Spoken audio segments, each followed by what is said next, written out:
नमस्कार दोस्तों। स्वागत है आपके अपने YouTube channel RAS education hub में। प्यारे साथियों, जैसा कि आप सभी को पता है कि हम कक्षा 7 की सामाजिक विज्ञान को पढ़ रहे थे और उसमें हम 6 टॉपिक पढ़ चुके हैं और आज हम 7वां टॉपिक पढ़ने वाले हैं।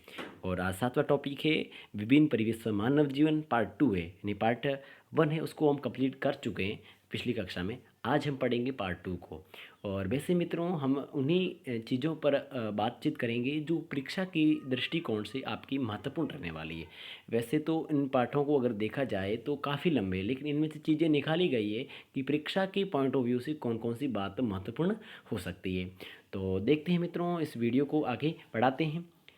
तो पहला है, हमने पिछली कक्षा में देखा था कि भाई जो बर्फीली क्षेत्र है उसमें लोग रहते हैं ना, उनका किस प्रकार का जीवन होता है। ठीक है, तो हमने वहाँ पर बातचीत कर ली। आज हम जो बात करेंगे कि जो मैदानी प्रदेश में जो लोग रहते हैं उनका जीवन किस प्रकार का गुजरता है, किस प्रकार का रहता है। तो देखते हैं कि मैदानी प्रदेश में मानव जीवन। उत्तरी पर्वतीय प्रदेश व प्रायद्वीपीय पठार के मध्य गंगा यमुना का मैदान है। ठीक है, गंगा यमुना का मैदान है। तो क्या है मित्रों कि उत्तरी पर्वतीय प्रदेश या प्रायद्वीपीय पठार के मध्य, यानी मैं आपको थोड़ा नक्शे के माध्यम से समझा दूं। ये थोड़ा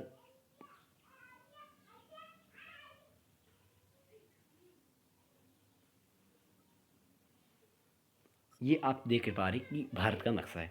तो यहाँ पर मित्रों ये है हिमालय।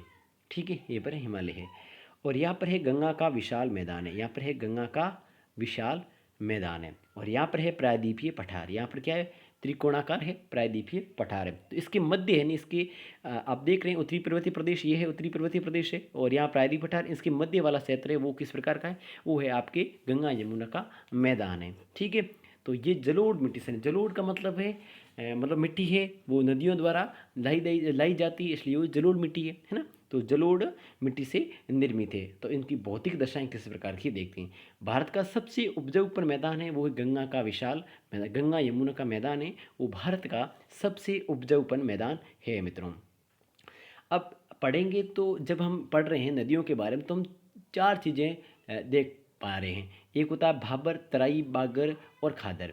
भाबर वो होता है मित्रों हिमालय पर्वत के नीचे कंकड़ पत्थर वाला भूभाग होता है, उसे कहते हैं भाबर। तराई किसे कहते हैं, दलदली क्षेत्र जहाँ नदियाँ भूमिगत हो जाती है, नदियाँ जहाँ भूमिगत हो जाती है। मतलब कहने का मतलब ये है कि ये जैसे पहाड़ है, यहाँ से नदी निकली है और यहाँ कंकड़ पत्थर है, तो ये तो हो गया भाबर। यहाँ पर नदियाँ क्या है कि कोई तराई वाली, यानी कि एक दलदली क्षेत्र है, नदी यहाँ से लुप्त हो जाती है, इसके नीचे से चलती है, यहाँ दिखती नहीं है। तो वो क्षेत्र होता है आपकी, वो कहलाता है दलदली क्षेत्र, जहाँ नदियाँ भूमिगत हो जाती हैं, भूमिगत हो जाती है, वो होता है तराई। और बागर वो होता है मित्रों नदियों द्वारा बिछाई गई पुरानी जलोढ़ मिट्टी के मैदान कहलाते हैं। मतलब कहने का मतलब पहले यहाँ कोई पहले नदी है जो यहाँ जैसे इस टीले पर आती थी, मान लो पहले जिस नदी का मार्ग था, मार्ग चेंज कर लिया, यानी कहने का मतलब नदियों द्वारा बिछाई गई पुरानी जरूर है। अभी नदी वहाँ पर नहीं, अपने पानी नहीं पहुँचा पा रही है, लेकिन पहले वहाँ पानी आया करता था। तो वही होती है बागर। खादर भी मित्रों जो नवीन जरूर है, मिट्टी जो जहाँ नदी चलती है हमेशा वहाँ चल रही है, तो वहाँ नई नई मिट्टी लेकर जाया करती है, तो वो होगा आपके खादर। ठीक है, तो ये आपको थोड़ा ध्यान में रखना है। आगे शीतकाल में पश्चिमी चक्रवातों से कभी कभी वर्षा होती है। ठीक है, अब है वनस्पति। वनस्पति में पॉपुलर, साल है, ठीक है, सेमल है, शीशम है, बबूल है, हल्दू है, ये कई प्रकार की ये घास पाई जाती है। पॉपुलर का प्रयोग है मित्रों प्लाईवुड बनाने में किया जाता है। इंपॉर्टेंट बात यार ना, पॉपुलर का प्रयोग है वो प्लाईवुड बनाने में काम किया जाता है। वहीं आपने एक चीज़ देखी, सागवान की लकड़ी काम काम आती है फर्नीचर के लिए, वहीं पॉपुलर का प्रयोग है वो प्लाईवुड बनाने में काम लिया जाता है। ठीक है, अब आर्थिक क्रियाएं क्या होगी, तो देखो जहाँ आपको पता है कि पानी है, ठीक है, अच्छी ज़मीन है, कृषि बहुत अधिक मात्रा में होती है, तो वहाँ जनसंख्या अधिक होनी तो तय है ना। तो अधिकांश जनसंख्या वो कृषि पर यहाँ पर निर्भर है, क्योंकि आर्थिक क्रियाओं की बात की जाए तो लोग हैं वो अधिकांश जनसंख्या वो कृषि पर निर्भर है। यहाँ देखो 3 फसलें आराम से होती है, ये वर्षा ऋतु में होती है। वर्षा ऋतु में देखो जो चावल है, मक्का है, बाजरा है, उड़द और गन्ना है। कृषि के साथ लोग पशुपालन भी करते हैं। सर्दियों में लोग क्या गेहूँ करते हैं, सरसों है, बरसीम है। वहीं लोग खेती के चारों ओर पॉपुलर लगाते हैं। खेती के मतलब जो खेत होते हैं ना, जो खेत के चारों ओर बाड़ों के रूप में क्या लगाते हैं, पॉपुलर लगाते हैं। ठीक है, अब देखो मक्का और बरसीम जानवरों के खुराक के उपयोग में ली जाती है। तो याद रखना मक्का और बरसीम है ये जानवरों की खुराक के रूप में उपयोग ली जाती है। ठीक है।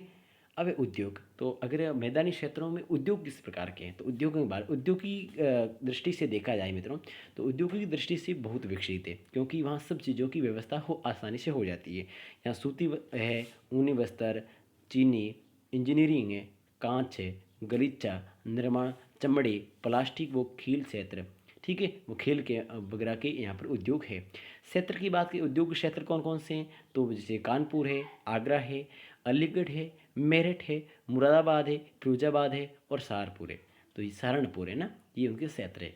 अब जनसंख्या तो सीधी सी बात है कि इतने सारे उद्योग हैं, कृषि अधिक मात्रा में होती है, किसी चीज़ की कमी नहीं होगी तो जनसंख्या आदि होगी मित्रों, है ना। तो जनसंख्या है वो बहुत अधिक मात्रा में है। अब तटीय मैदानों में मानव जीवन, तटीय मैदान है उसमें मानव जीवन किस प्रकार के हैं, तो हमने पिछली कक्षा में देखा था, जो चौथी कक्षा थी शायद, उसमें हमने भूमि के बारे में देखा। उस वक्त हमने देखा था कि पर्वतों के बारे में एक सेशन हमने पढ़ा था, लेसन पढ़ा था। तो उसमें हम तटीय मैदानों के बारे में विस्तृत चर्चा भी की थी, लेकिन अब थोड़ी और चर्चा कर लेते हैं यहाँ पर। देखिए, तटीय मैदानों में मानव जीवन। तटीय तटवर्ती मैदानों का विभाजन दो प्रकार का है, एक है पश्चिमी तटीय और एक है पूर्वी तटीय। ये तो आपको पता है कि एक पश्चिमी तट है, एक पूर्वी तट है ना। पश्चिमी तट अरब सागर है और पूर्वी तट क्या है ना, बंगाल खाड़ी। इन चीज़ों को आप जानते हैं ना, तो थोड़ा देख लेते हैं। पश्चिमी तट पर कौन कौन से मैदान हैं, देखो, एक तो काठियावाड़ का मैदान है, कोकण तट है, कन्नड़ तट है और मालाबार तट है। और वहीं पश्चिमी जो पूर्वी तट है, यहाँ पर कौन से हैं? पूर्वी तट में देखो, एक तो उत्तरी सरकार है और एक कोरोमंडल तट है, तो दो है। एक तो उत्तरी सरकार है और एक कोरोमंडल है। वहीं पश्चिमी तट पर याद रखना, काठियावाड़ है जो गुजरात में है, कोंकण है, कन्नड़ है और मालाबार है। ये तीन चार और इधर दो पर हैं। ठीक है, तो ये आपको मैं थोड़ा इसमें आपको नक्शे में ढंग से बता दूंगा, तो आपकी चीज़ें क्लियर भी हो जाएगी। आप इस नक्शे में देख पा रहे होंगे ना, तो आप इस नक्शे में देखिए, ये वाला है आपकी कोंकण काठियावाड़ तट, काठियावाड़ गुजरात में है। फिर इसके बाद में कोंकण तट है, फिर एक कन्नड़ तट है और फिर ये मालाबार तट। यहाँ पर है आपके चार तट। और यहाँ पर ऊपर वाला उत्तरी सरकार तट है, नीचे वाला कोरोमंडल तट है। और ये दोनों तट किस में आए हुए हैं, ये तट का मतलब यहाँ पर नज़दीक में है, और यहाँ पर है आपकी बंगाल खाड़ी और इधर अरब सागर है। ठीक है, बात आपको स्पष्ट हो गई ना। आगे देखते हैं, बरसीम क्या है मित्रों। बरसीम के बारे में बात की थी। बरसीम है एक प्रकार की घास है, ध्यान रखना। एक प्रकार का प्रश्न क्या पूछा जा सकता है कि बरसीम क्या है, एक प्रकार की घास, एक प्रकार का पौधा, एक प्रकार की मतलब कोई शीत ऋतु की घास है, इस प्रकार का प्रश्न कोई बन सकता है। तो याद रखना कि बरसीम है वो एक प्रकार की घास है। और पॉपुलर क्या है, याद रखना कि पॉपुलर घास नहीं है, पॉपुलर एक प्रकार का पेड़ है ना। लोग जैसे बाड़ बनाने के लिए ना खेतों की जो सहार दीवारी उसको करने में काम लेते हैं ना, तो याद रखना। अब है मालाबार तटीय प्रदेश की विशेषता है ना, तो देखो, मालाबार तट है वो गोवा से कन्याकुमारी तक है। ठीक है, और ये संकरी पट्टी के रूप में फैला हुआ है और 70 से 90 किलोमीटर तक ये चौड़ा है। कितना है, 70 से 90 किलोमीटर तक चौड़ा है। और पश्चिम में अरब सागर व पूर्व में पश्चिमी घाट में स्थित नीलगिरी, अनाईमली, कुड़ी और इलायची पहाड़ियों में स्थित है। तो देखो, पश्चिम में अरब सागर व पूर्व में पश्चिमी घाट में स्थित नीलगिरी और अन्नामलई और इलायची पहाड़ियों में स्थित है। अब देखते हैं भौतिक दशाएं। भौतिक दशाएं देखो, संकीर्ण व उपजाऊ पर मैदान, तट पर कई लेगून पाए जाते हैं, जैसे वेबनाथ प्रसिद्ध लेगून है। तापमान है यहाँ पर 25 डिग्री से 30 डिग्री के आसपास रहता है। और वार्षिक वर्षा लगभग यहाँ पर 250 सेंटीमीटर से भी 400 सेंटीमीटर तक होती है, 400 सेंटीमीटर तक होती है। अब वनस्पति, तो ऊंचे तापमान और अधिक वर्षा के कारण सघन सदाबहार वन पाए जाते हैं। और नारियल के वृक्ष है वो अधिक मात्रा पाए जाते हैं, बहुतायत मिलते हैं। सागवान है, सिनकोना है, साल है, रबड़ है, अबोनी है और रोजवुड के वृक्ष यहाँ अधिक मात्रा में देखे जा सकते हैं। आर्थिक क्रियाओं की बात की जाए मित्रों, तो आर्थिक क्रियाओं में यहाँ पर काली मिर्च है, ठीक है, लौंग है, इलायची की पैदावार बहुत अच्छी है। और मैदानी भाग में नारियल है, सुपारी है, काजू है, इनकी भी पैदावार अच्छी होती है। यहाँ पर चाय है, कॉफ़ी है, रबड़ की उद्यान पश्चिमी घाट के पहाड़ी क्षेत्रों में फैले हुए हैं। ठीक है, अब उद्योगों की बात की जाए तो यहाँ सूती वस्त्र है, नारियल का उद्योग है, तेल है, साबुन है, साइकिल के पुर्जे हैं, कांच और रासायनिक पदार्थों के कारखाने हैं। और क्षेत्र कौन कौन से हैं, जहाँ पर है तिरुवनंतपुरम है, अलवाई हैं, कोझिकोड, ये प्रमुख नगर हैं जहाँ पर ये उद्योग भारी मात्रा में विकसित हो चुके हैं। परिवहन की बात की जाए तो यहाँ पर बंदरगाह विकसित है, यहाँ पर कोझिकोड है, कोच्चि है, अलेपी है, त्रिवेंद्रपुरम है, जहाँ अच्छी परिवहन की व्यवस्थाएं है। ठीक है। जनसंख्या की बात की जाए तो यहाँ पर जनसंख्या की बात की जाए तो मित्रों, तो अधिकांश जनसंख्या वो तट के सारे रहती है, तट के किनारे रहती है, तट के किनारे रहती है। और भाषा की बात की जाए तो मलयामल बोलती और अंग्रेजी बोलती है। ठीक है। अब देखो मित्रों, लेगून समुद्र के तट पर है। लेगून क्या है मित्रों? लेगून समुद्र के तट पर निक्षेप से निर्मित खारे जल की झील होती है। ठीक है। और खाद्य शब्द का संबंध मैदान से होता है, खाद्य का संबंध मैदान से होता है ना। और वेवनाथ एक क्या है? प्रसिद्ध लेगून झील है। ठीक है। और मालाबार तट पर नारियल के वृक्ष है वो अधिक मात्रा में मिलते हैं, पाए जाते हैं। गंगा यमुना के मैदानों में जलोढ़ मिट्टी पाई जाती है। तो ये 4-5 है जो थोड़ा ध्यान में रखना कि खादर शब्द का संबंध मैदान से है। विबनोब एक प्रसिद्ध लेगून है। और लेगून का मतलब यही होता है मित्रों, समुद्र के तट पर निक्षेप से निर्मित खारे जल की झील है। और मालाबार तट के आसपास नारियल के पौधे हैं, वो नारियल के वृक्ष है, अधिक मात्रा में पाए जाते हैं। गंगा यमुना के मैदान को में जो मिट्टी पाई जाती है वो जलोढ़ मिट्टी है। ठीक है। और इसी के साथ में ज्योग्राफी का लगभग पार्ट क्लियर हो जाता है। 7 टॉपिक थे, इसमें हम 4 क्लासें हैं, 7 क्लासों में हमने देख लिया है। ठीक है। और आगे हम पढ़ेंगे वो है आपका सामाजिक जो अध्ययन से संबंधित होगा, जिसमें समाज और हमारे दायित्व है। ठीक है।